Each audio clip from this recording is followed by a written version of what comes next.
Brooklyn Nets in the house, of course, not a big name team, but again, you've been talking about the professional approach to it, game by game. Another game, what's going to be the key for tonight? Well, they're still a team that has a lot of pride. You have an all-star in Brook Lopez, I think, is one of the top centers in our league. Thaddeus Young is one of the top power forwards in our league. So they have some firepower, and we can't look at their record. In the last six games, they're 3-3, and playing at a high level. Out of the last 6 games, they scored 116 points 3 times. So all those things are pluses for them and things we got to guard against. And again, we have no reason whatsoever to go in any game and look at a team's record, who they are, how they're playing, and not come out and play our game. And because when we do, I promise you, it's ugly, and we come out on the low side. So we've got to have that mentality. I wish that everybody around would have that mentality to understand that we're not where we can look at a record and just walk in and just try to play. We got to come in with an edge.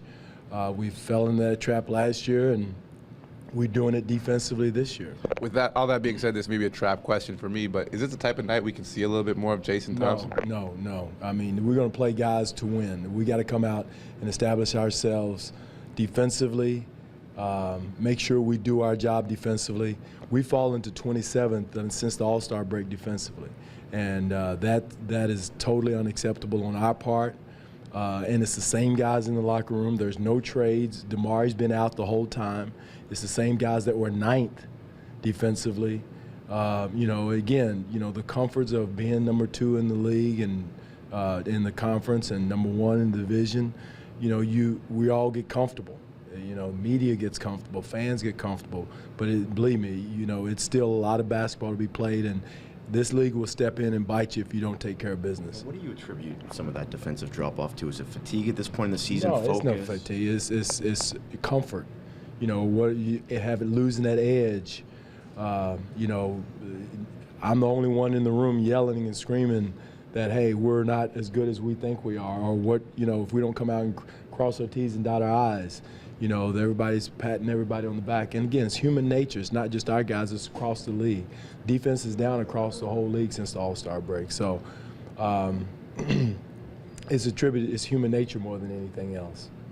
What did the film show you about the other night? I know you didn't like the pick and roll defense and that, but what did it show you as you looked closer? Well, it showed us that we weren't into the basketball. We're adverse to touching people. We got to get in touch. The huge difference, Rachel, is you look at our game, and this was after a long, grueling London trip, versus how we're playing now. We're into people, we're into bodies, we're hand checking, body checking, high hands on passes out. Our defense is in the paint. We got bodies in the paint. And, compared to last night, we're just kind of spread out. We're not touching people. We're averse to putting our bodies on people. We're not talking. So all the above is the difference between our defense back when we played Brooklyn before versus how we played against Houston. Was it beneficial for you to have a guy like Harden come in and test you in that free throw grabbing sort of way? Some of those were not smart. Very unintelligent fouls. We talked about show your hands, get your hands back, and we reach and give them three-point shots. So that's intelligence and focus in those situations, knowing who you guard and how you guard and what he's trying to do. But again, if we don't come out and do our job on every possession at every position, we're exposed because we're not at that elite level. And the way the league has been going all this weekend, I don't know if anybody is. If you don't come out and play your game, any team in this league can step up and beat you. If you don't come out with focus and edge and have a defensive mindset. What do you do to, I guess, kind of instill that mindset if the players are comfortable, I guess? How do you break the comfort? The only thing I'm doing is doing what I'm doing now, and nobody's listening. You're not listening, nobody's listening, but no, they're listening. But it's prodding, pushing, prodding.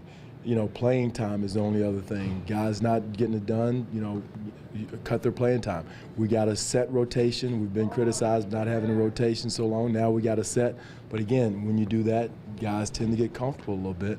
But now, according to defensive mistakes, if you have multiple mistakes, that's one reason one way you can lose minutes in your rotation. So that's the only thing that I can control as a coach or a coaching staff can control are minutes. Is this almost a time of the year where Luis becomes more valuable in that he's another voice in there that has been through it, 35-year-old that has had that experience and can sort of reiterate that message? Josh, that's the best way. The best teams, even Seattle, Dallas, those great teams we had there, we didn't have to say a word. Guys like Detlef Shrimp, Sam Perkins, Jason Kidd, Dirk, all those guys, were selling what you were selling, and they knew the importance of it and understood the importance of the moment, importance of the possession of a game, of a situation. So that's the best way to have your leaders to speak up and speak out and continue to sell the message. Because we as coaches, everybody thinks we're crazy anyway. So,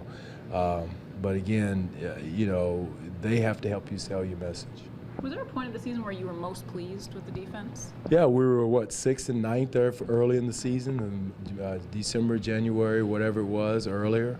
And, we had that 11-game stretch and, the comfort set in. And we can't be comfortable. It's a long season. Can't be satisfied. We've been preaching that. And, again, getting that edge. What gets that edge? You tell me. Playing time is the only thing. And again, you got to have 5 guys that can't sit down everybody. So, again, this is something that should appeal to each player's pride, is committing to the defensive end. Are you going to stop everybody? No. Are you going to stop James Harden? No. Individually, you're killing yourself, some of the shots he made. But as a team collectively, we can do better.